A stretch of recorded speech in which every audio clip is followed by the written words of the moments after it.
All right, it is 10 o'clock, and I just wanted to, first of all, congratulate all of you and thank you for all of you that were here on time and we're ready to rock and roll. I'm sure we're probably going to have a few people that are still going to go ahead and check in. Um, a couple things before we get started. First of all, you probably noticed that the screen that I'm talking from says Cindy Bishop. You know, it's not Cindy, it's Dave.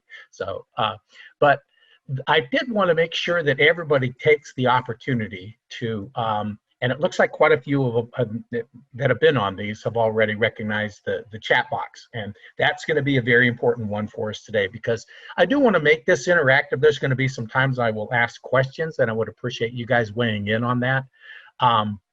The other thing that I will do is for your benefit and for whatever information may be coming from the chat box, I'm going to make sure that as a follow-up that each one of you gets a copy of the text. If there's a text file that's created by this webinar platform, Zoom, and I can share that with you guys so you'll be able to see it. So if there's anything on there, questions, comments, things like that may be benefit for everybody, you'll get a chance to see that, okay? So, but again, welcome today, you guys. And today's session, as you can see, is how's your digital footprint? This is a very important topic, folks. So I am going to be, since I'm managing this one on my own, I'm going to be checking the chat box, and I'm also going to be making sure I invite those participants who are still showing up. So with that, you guys, let's go ahead and start into the presentation. You guys know this is Dave Redabaugh, the Internet Marketing Coach for Cindy Bishop Worldwide. If you have not met me yet, then, you know, hopefully we'll get that opportunity sometime real soon. Let's go ahead and get into exactly what it is we're going to be talking about this morning, okay? And I would recommend definitely that you take some notes. This is going to be available as a YouTube link. You know, it's going to be available on Cindy Bishop's YouTube channel, so you'll be able to review it there. But I would also say it would make sense to go ahead and take some notes as you go through. One thing that I've found about taking notes is sometimes it's more than just the specific item that I might present, but really more importantly is those notes that you take that say that's what that particular item means to me, okay? But so here's what we're going to talk about this morning. We're going to talk about, first of all, what is your digital footprint? What actually exists about you online? And more importantly, the second point then is why the development and maintenance of your digital footprint is so important to your business, okay? And it is. It's, to me, it's such a crucial thing because there's so many of you that have told me in presentations that your absolute very best, most powerful leads that you ever get are the ones that are your referrals. And we want to make sure that when those people are referred to you, and most of you have heard me go through this routine, but you know, the thing is what these people are going to do is they're going to pick up their phone and they're going to dial your number when they get that referral or they get that recommendation to talk to you about real estate. No, that's not what they're going to do. They are going to pick up their phone, and what they're going to do is they're going to go and open up Google, and they're going to say, okay, they're going to type your name in and they're going to see what comes up, okay? So that really is, by definition, that's going to be the best way to determine what your digital footprint looks like, okay? Now, the other part is there's the development part of this where the more that you are engaged with different types of websites, you'll find that's how you develop that digital footprint. So, in the next point then, what we're going to be talking about is your ideal audience. Who are those people? Who and why are they important to your business? And how specifically are you communicating with them? Okay, we're going to, for many of you, you guys were on the last presentation that I gave last month, which was about your profile, your online profile, that biography about you that basically is your way of communicating to your audience, your ideal audience, who you are and what you're about and what separates you from everybody else. So in other words, when that person gets recommended to you as a real estate agent and they find what's available to them on the internet, this is that information, that profile is what's going to speak to them about who it is that you are and why you're the right choice, why they came to the right place. Oh, good. I'm so glad that, you know, I got recommended to Jackie or Sherilyn or Brenda or Robert or whoever, which one of you guys, but they'll know then, yeah, this is the right person, and this person's got game, and they understand the real estate business, and they can help me. Okay, so the next thing we're going to talk about then, you guys, is the websites that you want to make sure that you're associated with. Those websites that are going to drive your digital footprint. Okay. We're going to talk about blogging and blogging. Oh, that's an interesting term, huh? And then we are also going to address social activity. So in other words, those parts of social media, those places that you want to be engaged with, where it's going to benefit your your digital footprint the most. Okay. So moving on here, what is a digital footprint? Here is the definition that I got from Tech Terms. Great place to go. This is what they describe a digital footprint as it's a trail of data you create while using the internet. It includes the websites you visit, the emails that you send, okay, there's an important clue there, and the information you submit to online services, okay? So now there is such a thing as what they call a passive digital footprint and what's called an active footprint. Okay, the passive one is, and I'm going to read right from a blog that I put in back probably almost a year ago. The passive digital footprint is the stuff that we unintentionally leave online. So in other words, your search history, which is saved by search engines while you're logged in. Sometimes that's the kind of, a little bit freaky stuff, because that's the stuff where you realize Google's watching, and so is Facebook, and so is Amazon, and all these other websites, these huge conglomerates, they're kind of paying attention to what you're doing, okay? And I know a lot of you have probably experienced this and have shared this with me, that, it's kind of scary sometimes when you talk about that passive footprint and you realize, wow, there are really businesses out there that are paying attention, because all of a sudden, you're looking at something or sharing something or emailing about something, and all of a sudden it's it becomes a topic, or it becomes information that gets posted to you. It's directed to you, towards you, so you start seeing advertising directed towards that thing. So, but that's your passive footprint. In other words, that's the trail that everybody leaves. Okay, now the active digital footprint is really more the one that has to do with businesses, most importantly, and this is the one that we're really going to be approaching today. Okay, so this is the one that we're going to look at. It's the crumbs that you leave behind on your internet trail that you want the people to find. So literally, these are those websites that you go to, the places where you have developed a profile, that online presence that you've developed, and that's really, well, like I said, this is the one that we're going to be talking about. So those people can become a friend, or they can become someone who likes you, or is linked to you, or all of those different, they follow you. Okay, so those are all the terms that I'm sure you guys are familiar with when we talk about this stuff. So, but anyway, so that's what we're going to be talking about, and specifically how you can take control of that footprint that we're going to dive into here. So, onward we go. Why the development and maintenance of a strong digital footprint is important to your real estate business. First of all, and let me go ahead and just read this out. It establishes your business philosophy. It establishes your own expertise in real estate and the message that you want to deliver to your ideal audience. Okay. When done deliberately, it makes you and your business, it makes you findable. It makes you visible on the internet to that ideal audience. So there's a lot that's kind of contained in what I've just described to you folks, but it really is. It's making sure that, number one, that ideal audience that you've determined, this is who it is that I want to attract to my business. These are the people that are meaningful to me. Hold on a sec here. I'm seeing some questions coming in, you guys. Let me make sure that I've got this. We're supposed to be seeing screenshot. Oh, wait a second. Brenda, can you not see? You guys, let me ask you something. Do your comments on friends' Facebook posts affect your digital footprint? Here's a couple questions, you guys. Yes, it does.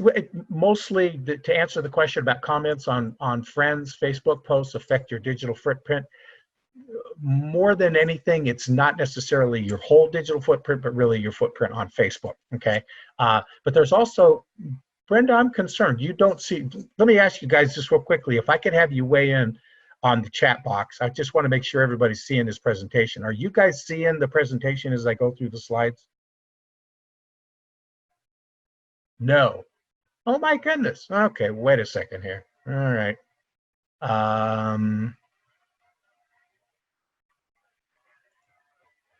Let's see. Share.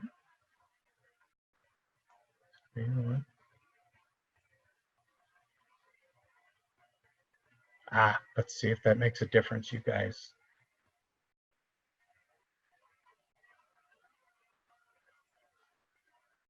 Can you see it now?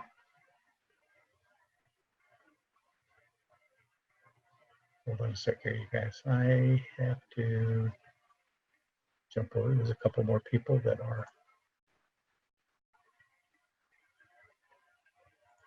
Sorry, guys. I just want to make sure that we're seeing this. And I want to.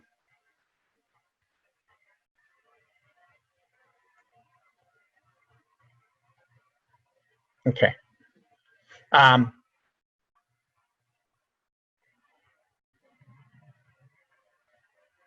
Hold on one second, you guys. I am realizing that I want to make sure that, okay, there we go. Good, okay, good, awesome. Thank you, good, thank you guys. I had to pull the chat box back up.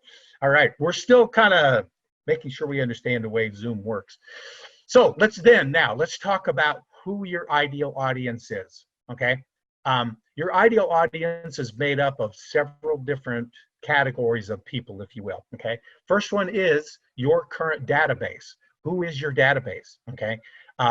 Most of you, that's been something that's an important piece of the training that both Gary and Cindy really specifically talk about, is who your database is, how you manage it, how you work with them. So that's part of it, you guys, is who that current database is.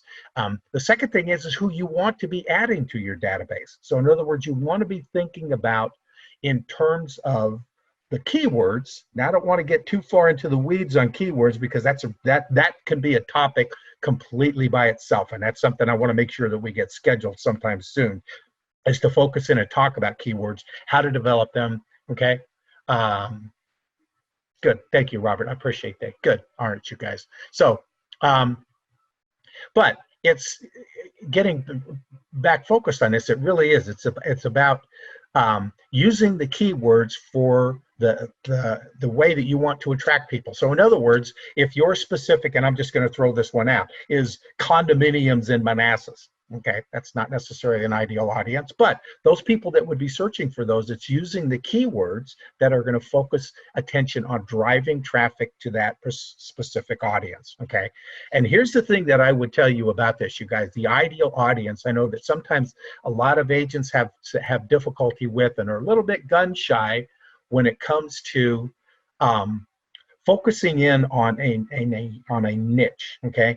But I'm telling you, one of the things that I'm beginning to see more and more and more is that to be able to be the king of the hill in a niche audience is much more effective than being, one of, 17,000 licensed agents in Northern Virginia trying to attract that whole specific audience. So anyway, enough said about that point, but that is something I want to make sure that we get a chance to talk about, is keywords and how they can be utilized specifically to drive traffic, okay? So the next one is your social agents. Those are those people that you may never do business with, or maybe you've done business with them and it's been years. Who knows? I mean, there's not a real high priority for them to do business with you again, but when someone ever asks them about who's the real estate agent they would recommend, your name's automatically going to come to mind, okay? So a lot of times it's friends and family. It's those people that, like I said, you may never do business with them, but they are the people that are going to recommend you, okay? So, and that's a very important part of that audience. You want to be speaking directly to those folks. You want to make sure that you're bringing in that information is going to be attractive to them, meaningful to them, and a way for them to continue applauding who you are and what you're about, okay? So Next part, your network of business associates and preferred partners. That is a really key part of this, you guys. Most of you have heard me say this in presentations, but the reality is this, and the thing that I respect about real estate agents is the network of business associates that most of them have. Okay, it's a pretty phenomenal thing when you recognize the fact that it really boils down to the fact that any real estate transaction requires more than just a real estate agent. It requires at least 2 agents, and then it requires a whole bunch of other people to get involved with this transaction. Sometimes it requires lawyers. It requires, inspectors and appraisers and the lenders and all of those different people. Okay, hold on a sec here, you guys. We have a couple more people that are asking to get on. There we go. Keisha, welcome. We're glad you're here. Hold on one moment. Okay, so again, this network of business associates and preferred partners, those are the people that you, when it comes to referring a lender, that's the lender that you refer to most often, or those lenders. Sometimes I know it requires several of them depending on the type of sale it is and the types of loans that they may have available and that type of thing, the products they have. But you guys know who those people are, and they're the ones that you trust. They're your trusted associates. And what we're talking about here is those people that are businesses. It might be a plumber that you refer to, or it may be, who knows? I mean, there's a whole bunch of those folks. That is a network that you also want to make sure that you're appealing to. Okay, and sometimes the best way to appeal to them is to recommend them, to use your social networks, to use your blogging, to use those other vehicles that you have of communicating online to point those people out, to give links to their websites, to give links to them on LinkedIn, or those different types of ways that you can link to those people. Okay, so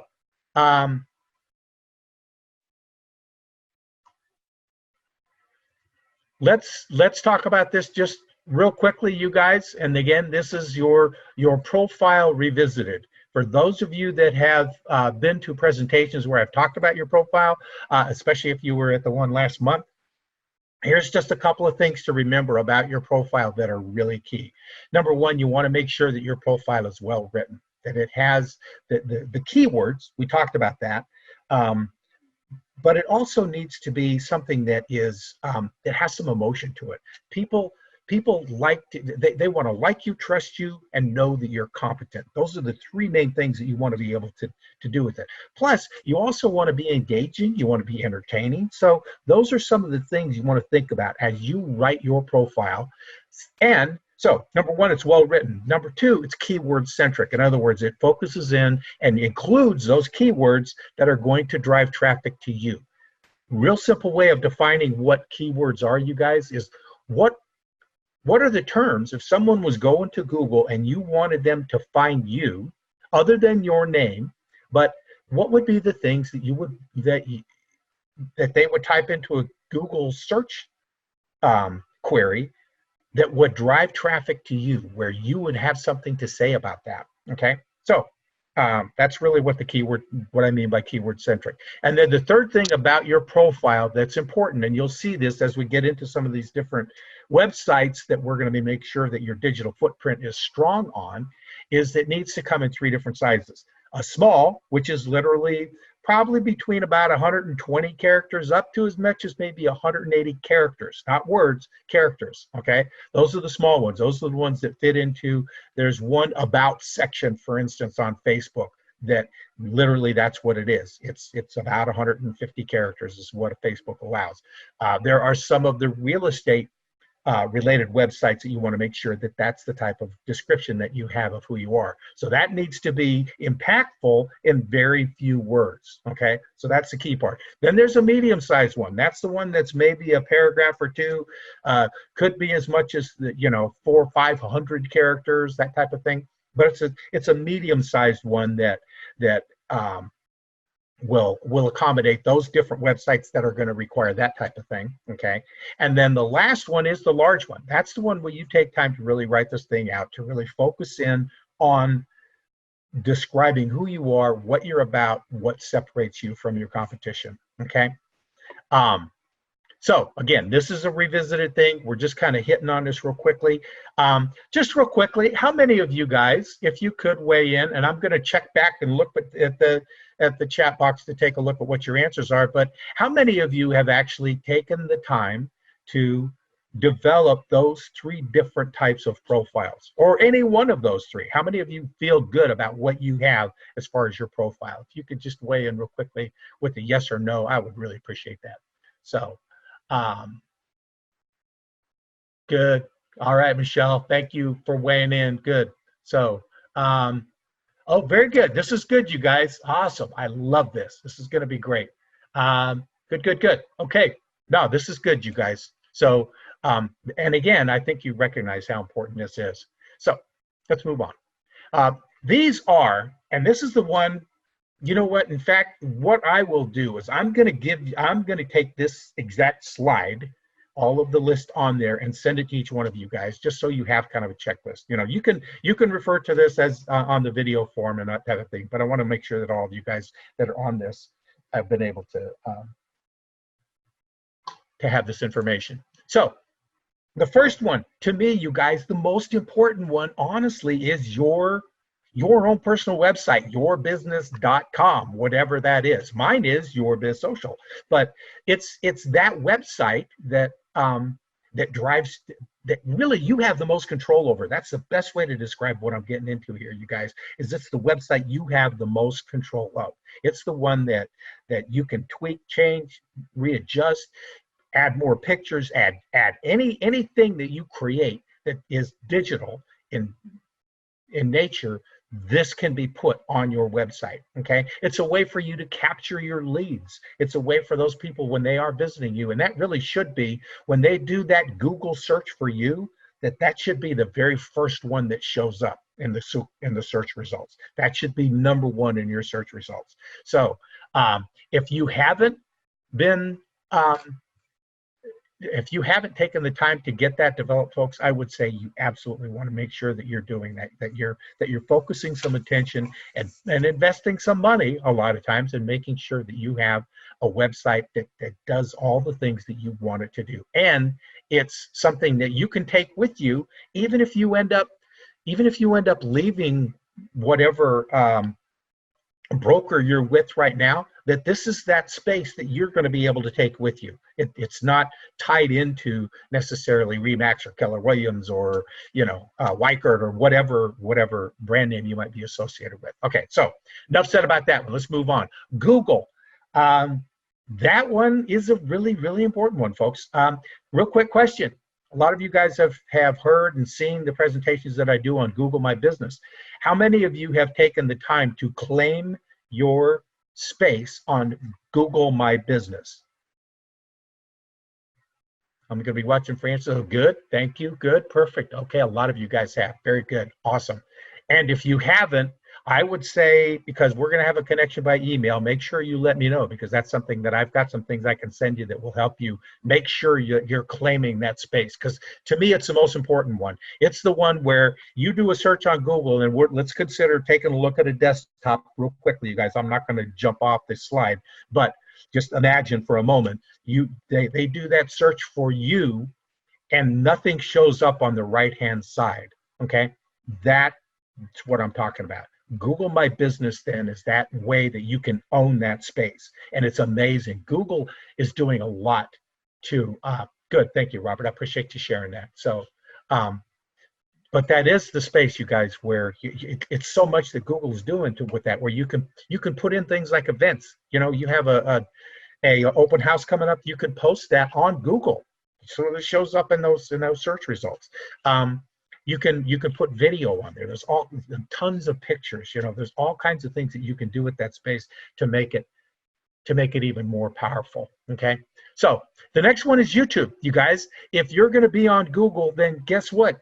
You're going to have a YouTube channel, and you might as well go in there and make sure it looks nice and that it has stuff on it. Okay. But once you've developed a Google platform, you have a Gmail account, you have access to YouTube, and you can create a channel. Most of you know how important I feel Video is, and quite honestly, it's not just Dave Redabaugh, you guys. That is probably most of the marketers that have anything to do with the internet in today's business environment. YouTube is so powerful because it's this is the way people are communicating nowadays, folks. It's not necessarily where the internet's going. The internet's already there, and it's where the internet is going to continue to go because video is such a powerful form of being able to communicate to people. So, so if you could weigh in on this too, how many of you have a YouTube channel? If you have developed that, please let me know. Oh, no, okay, yes, no, good, okay, good. Some have, some don't. Another thing that you want to focus in on. So the next one then is Facebook, of course, and I think most of you probably, if you haven't got a Facebook business page, you should get one real soon.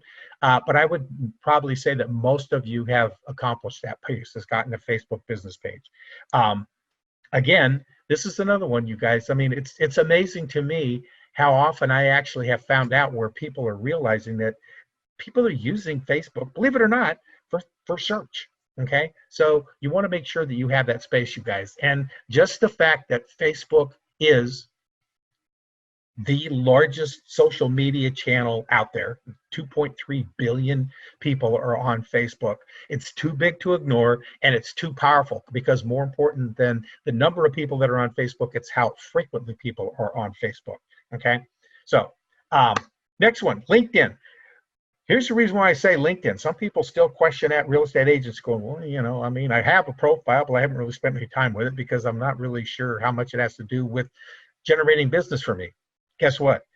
It is, and most of you will find when you do this exercise of Googling yourself, you're going to find that LinkedIn a lot of times is going to show up as one of the top 10 search results on that Google search page. Okay, so LinkedIn is powerful because of that. LinkedIn does a really good job of identifying individual names, and making sure that they're being found, whether that profile is any good or not. Okay, and that's the key point. Make sure your LinkedIn profile tells your story, does it well, and is banging. You know what I'm saying? Okay, so the next one is Yelp. Believe it or not, you guys, Yelp is a powerful place. People use Yelp. There's a lot of millennials that are really focused in on using Yelp for almost any kind of business relationship that they may want to get into. So Yelp is an important one to make sure you have captured your business profile on Yelp. That's what we're talking about here, folks. Okay, so next one is Zillow. Now we know, you guys all know, Zillow, Truly are the same company. When you go in and create your profile, and I may be mistaken on this, you guys, they may have fixed this already. Oh, good. Thank you, Susan. I'm going to address that. Good. Yeah, well, let me address that in just a moment here. But yeah, so Zillow and Trulia, I believe that you end up having to create a profile separately on each one of those sites, though, because they are separate when it comes to how they appear online. Realtor.com, you guys, I am amazed at how powerful Realtor.com is when it comes to a real estate agent who has an MLS subscription. And you know, that's all Realtor.com needs in order for them to be able to show up in search results. Most of you, when you Google yourself, are going to find that Realtor.com comes up within the top 10 search results. So, and because it is, you guys, you want to make sure that you've gone into Realtor.com, claimed your space, made this thing look good. You have a cover image you can put on there, a profile image. You can put tons of information. In fact, one thing that's really cool about Realtor.com that I've discovered in building some of these for real estate agents is the fact that I've not found a bottom to how the profile that you can put in there. You know, in other words, I've not found a limitation to it. LinkedIn, for instance, you are limited to 2,000 characters. You can make one a lot longer than that in Realtor.com, and it still shows up. So you can load this thing up with keywords and all kinds of stuff. Oh, good. Okay. Thank you, Susan. That's really, really powerful stuff.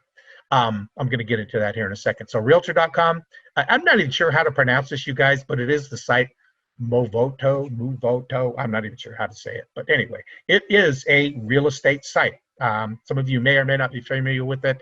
I've seen it showing up more and more all the time. And then homes.com is another one, okay?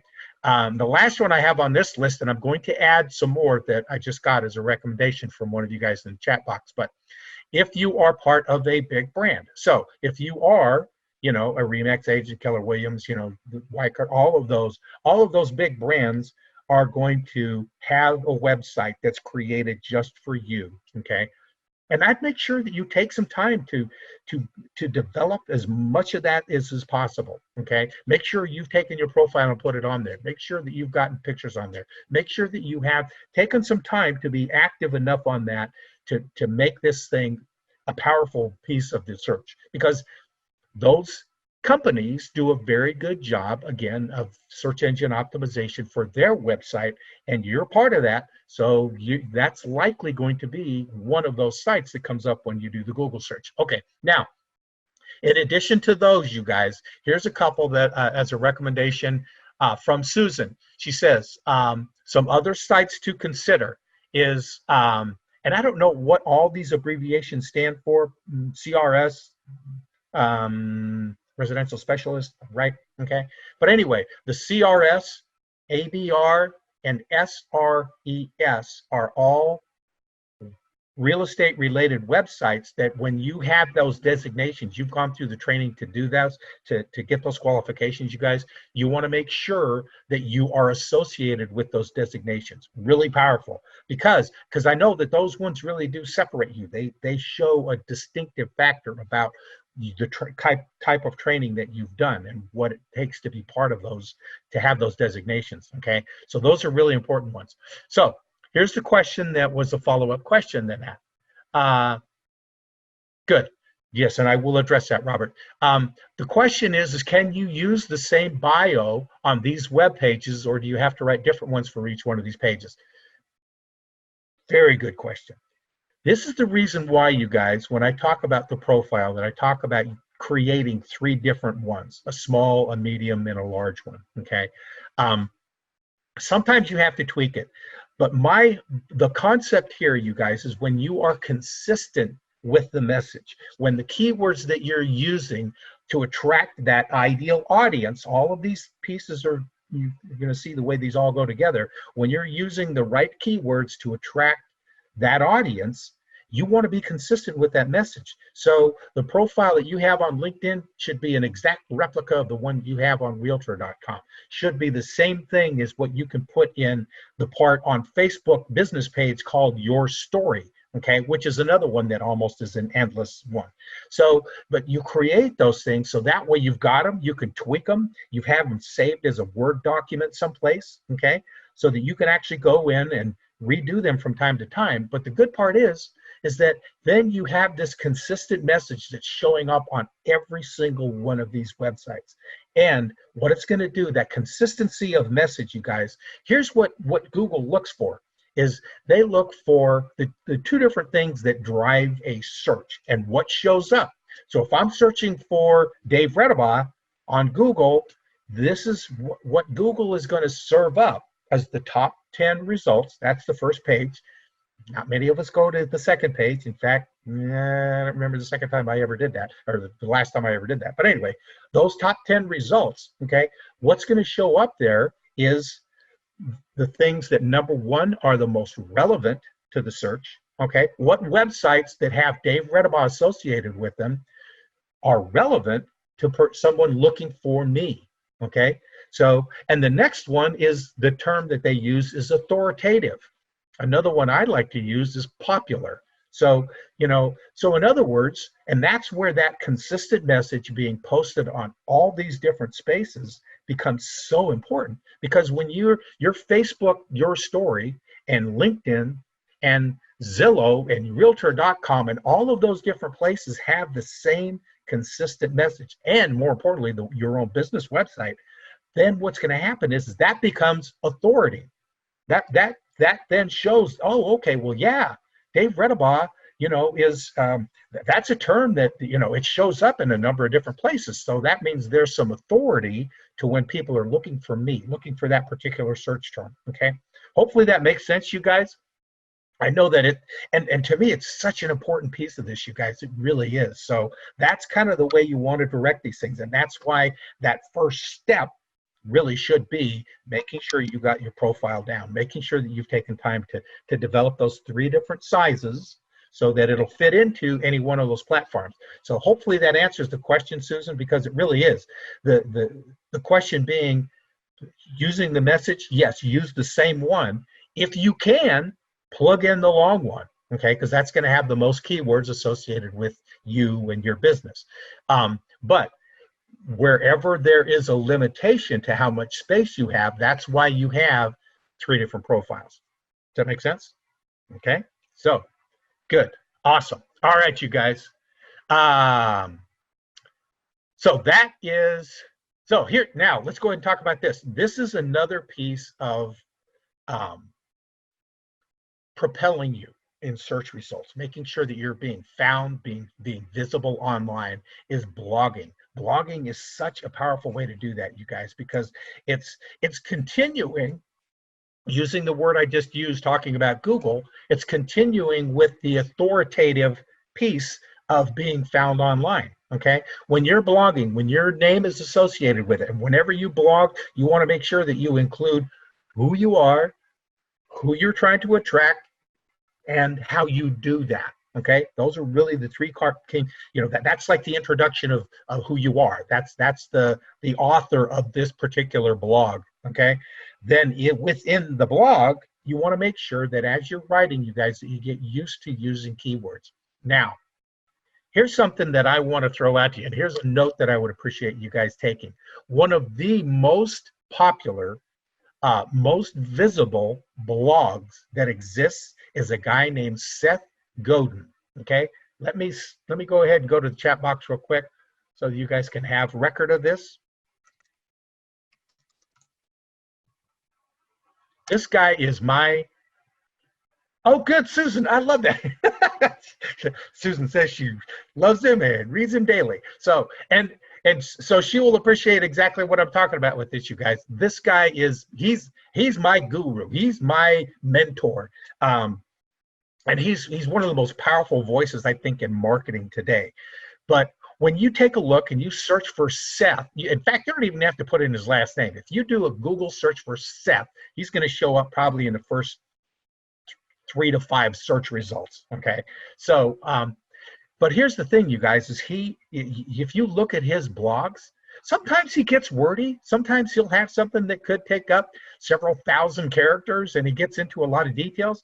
But there's a lot of times where literally his blog might be a paragraph. You know, it's really powerful and it's really poignant and it has some impact. But in other words, don't be so shy about blogging when you think, oh man, you know, I got to come up with a really good long article. No. A thought for the day, something that definitely keeps you in front of your audience, you guys, continues to deliver that message in an impactful way. And it might just be your opinion on one specific thing. It might be, and I would really recommend that you guys, okay, good, I'm seeing that. All right. And as far as where I blog, you guys, most of the blogs that I've actually done have been ones that I've done on Cindy's site, on cindybishoptraining.com, and the ones that show up on cindybishopworldwide.com. So those are the places where I actually blog. And in some ways, I would tell you, I don't blog enough. One of the things I've been trying to focus in on is making sure that I'm doing that on a daily basis. So the next one then is vlogging. And for those of you that have never heard that term, literally what it is it's video blogging, okay? So that's basically what the term is, and it's actually using video to describe that same message. So if you have a good, short, quick message, something, then I would get out your phone, get it in selfie mode, put it on a tripod, and then deliver the same message in a video. Okay, that's literally what this is all about. You lost the feed for a few minutes. Sorry, Robert. Well, good. You know, the good part about this, you guys, is this is being recorded. So, but anyway, so that is blogging and vlogging, and both of those, you guys, are going to continue developing your presence, your visibility, your findability online. So, Then the next one is social media marketing. And we've kind of addressed that already with some of these sites, you guys, but it really is recognizing that anytime you create a blog, um, oh, good. Okay. So let me address that here in a second. Let me go ahead and address that now, you guys, because we were talking about blogging. There's a question: where would I blog? On the Facebook page, a web page. Best way to do that, you guys, is create a blog in a Word document. Then you can take it and put it in all of the different places where you have a presence. Okay, and that allow that. For instance, you can, that's a blog becomes a post on Facebook, right? So does a vlog. So does the video. That's a post on Facebook. It's also a post on LinkedIn. Okay. But really the more important place for both of those things is going to be on your website, on yourbusiness.com. Okay. So that really is the key place that you want to make sure that you have that blog. So again, it's the one that you want to drive the most traffic to, and then everything else comes in and out of that as a link. Okay. But those are the couple of different places.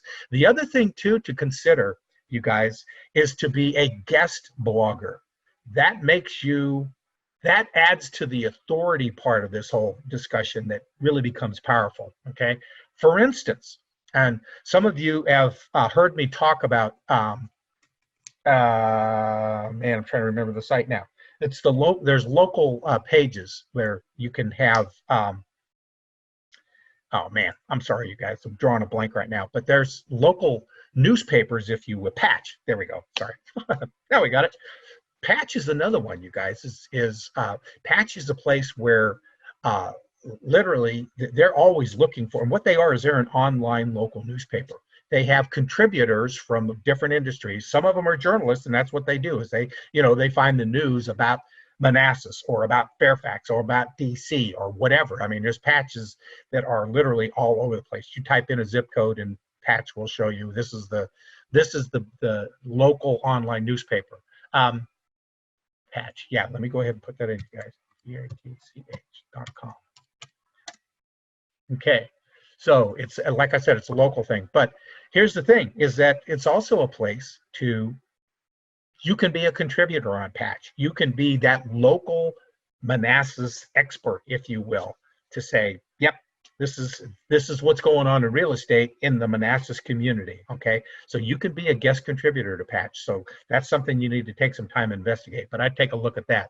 Those are all the different places where you can be blogging, you guys, and where you can post your blog. So in other words, again, put it on a Word document, then you can take, copy, paste in all these different spaces. Okay, so social media marketing, getting back to that, this really is, you guys, about being consistent with that message across all of your platforms. So you build a video, you have a video that can go into an email. You can take that same video, you want to make sure you put it on YouTube, you can post it on Facebook. So those are all the different spaces. And it really is, with me, the big thing about this social media thing, you guys, is making sure that you're taking your message and delivering it in all those different spaces. So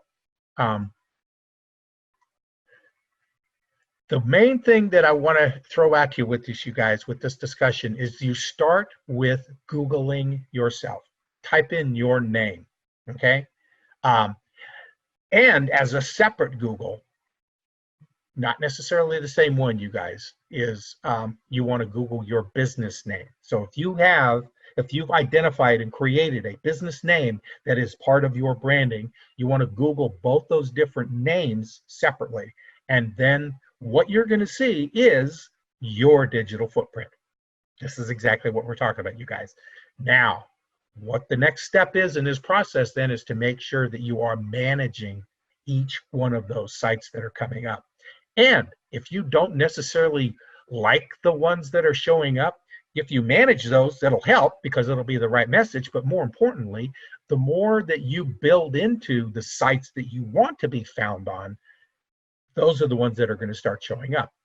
Hopefully that makes sense, you guys, because again, Google's looking for, is it relevant to the search and is it authoritative?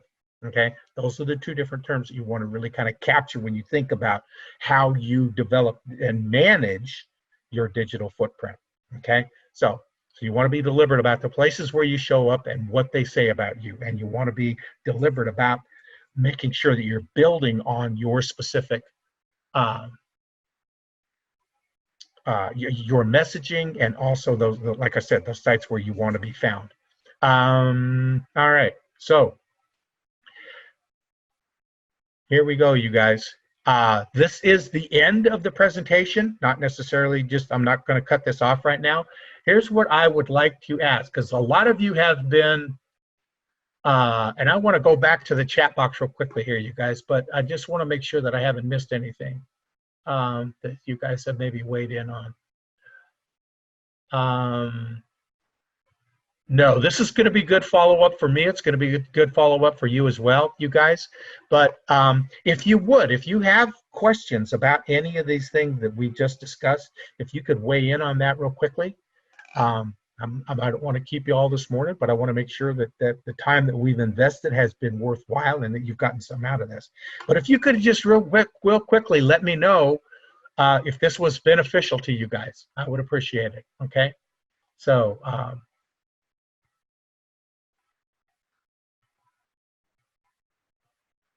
good, awesome. Thanks, you guys. Very good. I like this. Oh, good question. How long characters is a medium profile?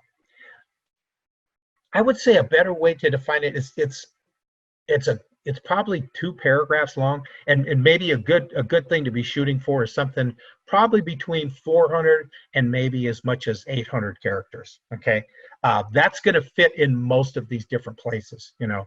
But it really is those spaces where it's they're giving you not much more than a paragraph. They give you more than that little one, but it is, so hopefully that helps. Okay, good, very helpful. Good, thanks you guys. I appreciate that. Awesome. So good. Like I said, I will follow up, you guys. I'm going to put together that list for you guys, for those of you that were here, and I should have connection with each one of you by email. And if I don't, if you want to make sure, let's see, Brenda, let me see. Let me get that in there again. Good. Oh, no, let's see. Sorry.